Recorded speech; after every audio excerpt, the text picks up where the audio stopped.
اللہ تعالیٰ کا فضل و کرم ہونے کی امید باندھ کر گناہوں میں مصروف رہنا نادانی ہے، عقل مندی نہیں ہے،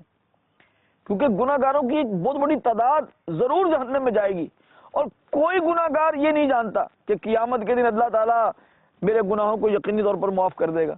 بلکہ علامہ اسماعیل حقی رحمۃ اللہ تعالی علیہ روح البیان میں فرماتے ہیں کہ بے شک سب گناہ گار مشیت کے خطرے میں ہیں، بلکہ اطاعت گزار بھی یہ نہیں جانتے کہ ان کا خاتمہ کیسا ہوگا۔ تو اے گناہ گارو، تم دھوکے میں مت رہنا، کیونکہ اللہ تبارک و تعالی کی عنایت ہر گناہ گار کو حاصل نہ ہوگی، اور نہ ہی تمہیں یہ معلوم ہے کہ تم ان لوگوں میں سے ہو جنہیں معاف کرنے کا اللہ تعالی نے ارادہ فرما لیا ہے۔ امام محمد غزالی رحمۃ اللہ تعالی علیہ فرماتے ہیں، جو انسان یہ آس لگائے بیٹھا ہے کہ اللہ تبارک و تعالی کے کرم سے میں مومن ہوں اور اللہ تعالی مومنوں کے گناہ معاف کر دے گا، اس بندے کو یہ تصور کرنا چاہیے کہ شاید اللہ تعالی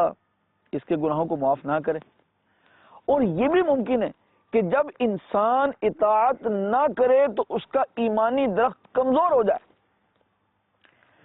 اور نزع کے وقت موت کی سختیوں کے تند جھونکوں سے اس کا ایمانی درخت اکھڑ جائے، کیونکہ ایمان ایک ایسا درخت ہے جس کی پرورش عبادت کے پانی سے ہوتی ہے، اور جب اسے پانی نہیں ملا